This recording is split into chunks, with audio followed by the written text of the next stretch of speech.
My name is Gavin Evans, and this is my review of the Queen's Gambit, and this review will have spoilers, so that's your warning. But I've always loved chess, but watching this show for the first time in December 2020 reminded me just how much I loved it. I was completely obsessed for the next few months afterwards. I would challenge everyone in my family.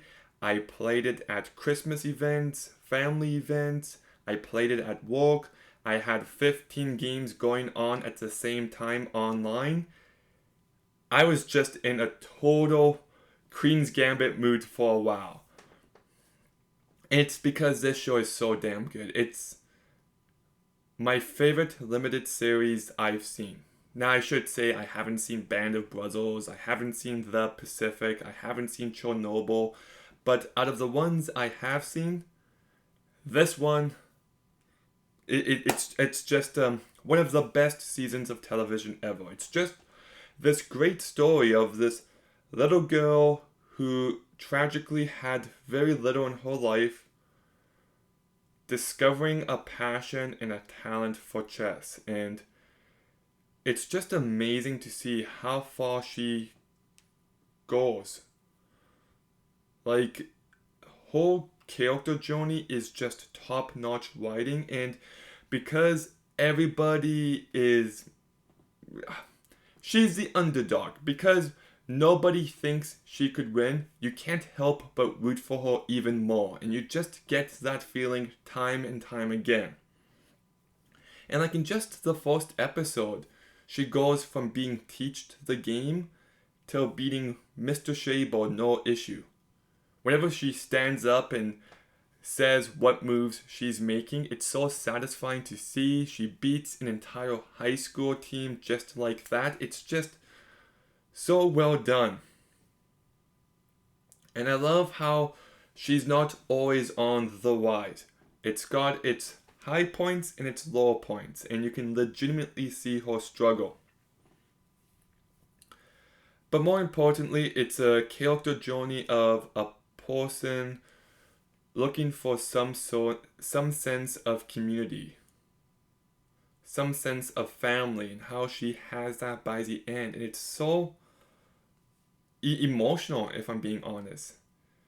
And watching her overcome addiction and overcoming her character flaws to end up on top, it's just masterful writing.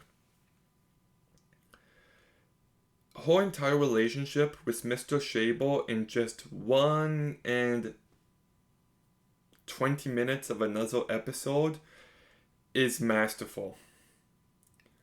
I love how these two characters just keep completely to themselves, but you get a sense of how much they mean to each other.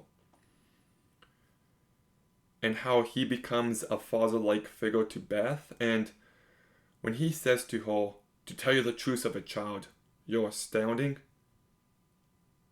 It's like a father telling his daughter that he's proud of her, and it's just so heartfelt. And the scene when she eventually goes back breaks my heart every single time, and she sees that he kept a wall filled with every article, every picture of her, and how much he was rooting for her from afar. It's just such a masterful handling of this surrogate father-daughter relationship. You know, and how everything came from him. His patience, his guidance, and even his $5. It all started with this one guy. He set her on the path to become the woman she becomes. I also like Beth's relationship with her adopted mother. I like how at first you think very little of her, that she's in it just for the money, but they do eventually bond, and it does become very heartfelt. And when she ends up dying, it's tragic. Beth loses yet another person in her life. And I do love that scene where Beth tells Mom, "Of course you know what it's like to lose." And her mom replies, "Now you do too." and how that episode ends with them holding hands. It's just so well handled. I love Bess's friendship with Harry, how she can't stand him at first, how she hates him, but how he actually ends up helping her out and how they become good friends. That's incredibly well written. I love Bess's friendship with Jolene and how they were such good friends, and then all this time later, it's like, you know, it's like they were never separated at all. I love her friendship with Benny and how they kind of have this competitive spirit between the two of them, and how he acknowledges eventually she's better than him and he puts all his efforts into helping her out. That's really great to see. I love how Borgoff is the villain, but he's a very respectable, honorable man, and he's never seen as like arrogant or as an asshole. He's always seen as an admirable force. So I really do like how the show might focus on Bess's rise to fame, but most of the other characters are like a very positive view of men, and I like that. I also think this show captures the span of so many years perfectly, and how you get a sense of how relationships change over time, how enemies become friends, some people die. It just captures a sense of life so well. Like, even when she goes back to the into the orphanage at the last episode, you're just reminded of how far she's come. And I do think the last episode, Endgame, is one of the best episodes of television ever. It's the perfect payoff to everything as we see Beth overcome her issues, her addictions, her path, and we get reminded of the sense of community that she's created, that sense of love everyone has for her. And it just ends on a note where it's the ultimate love letter, not just to chess, but about anything you're passionate about how it goes beyond politics and how there's a real sportsmanship to it. And I really loved that. In that last episode, you just feel so many emotions, from her revisiting the school to all the different chess players she plays to everyone helping her at the end. It's just perfection.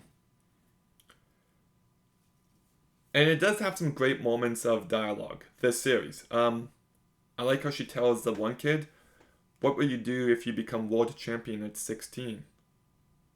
Like, what will he do for the rest of his life? Love that. And there's one little moment, and it just cracks me up every time. Well, she's about to play a game, and she's like, hello, I'm Beth Harmon. And he's just like, shit, and she beats him like that. That's great. But I want to talk about the cast. Because Anya Taylor-Joy, I honestly think, gives one of the best performances ever here. I think she's absolutely incredible. It's not a very showy role, but the amount she keeps to herself and the amount she highlights is just perfect.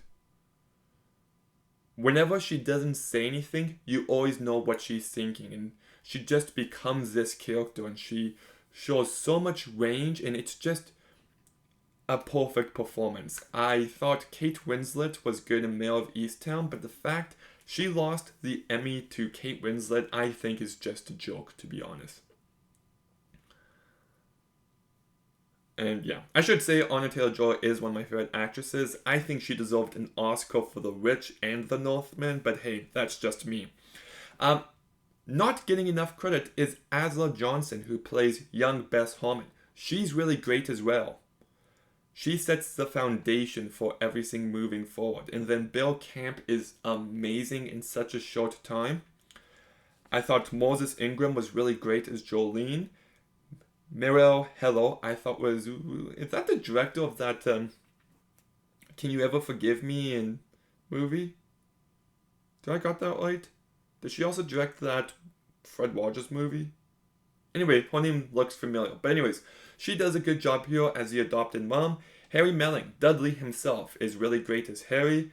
Patrick Kennedy, I think, is plays good as like a very despicable person.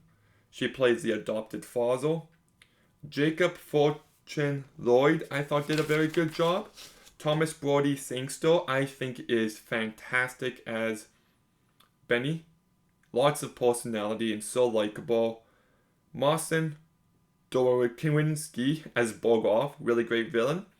Matthew Denise Lewis and Russell Denise Lewis, I thought, was really great. And then two smaller performances I want to mention is Louis Ashbourne Sorkis, who played the 13-year-old who Beth plays. He's great. And then Marcus Logis as Yushinka, who has one of my favorite moments of the entire season. Well, Bess beats him, and he just resigns. And he's just like, that was the greatest game of chess I've ever played. And they just talk about how much they admire each other. Like, it makes me feel all the feels, and it's great. I love it. He's amazing in just a couple moments. Scott Frank directs this show, and I think he does a fantastic job. It's not based on a true story, but it feels like it is the entire time. It just is so well written and directed in that regard, and it captures this time period perfectly. The way everybody acts, the way everybody dresses, it just feels very authentic. The production design, the costumes, and the music definitely enhance that. I love the soundtrack choices, especially the Yee Yee by Georgie Fame and the Blue Flames. That's a great song and a great moment. And You're the One is a really great song as well. I love the music by Carlos Rafael Rivera. I think it can really enhance some moments. And it's just a perfectly paced show. It's drama, not a bit of action, but I'm engaged the entire time.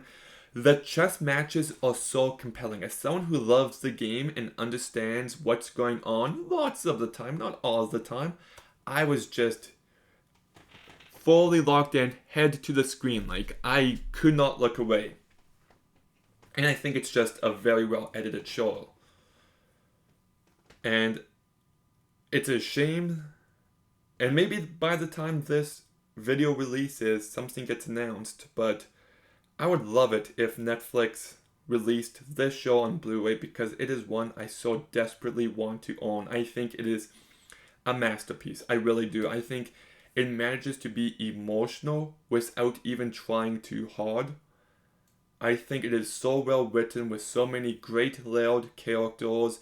I think it explores passion and trauma and grief in such a well-handled manner. I think it's incredibly well directed. Amazing performances across the board, especially Anya Taylor-Joy. I have nothing but love for this show. It is the best limited series I've seen. It is one of the best seasons of television. I love it. I'm giving The Queen's Gambit a 9 out of 10. Okay, have you seen The Queen's Gambit? What did you think? Let me know in the comments down below. Make sure you like, comment, subscribe. Stay tuned for more videos soon. And Gavin out.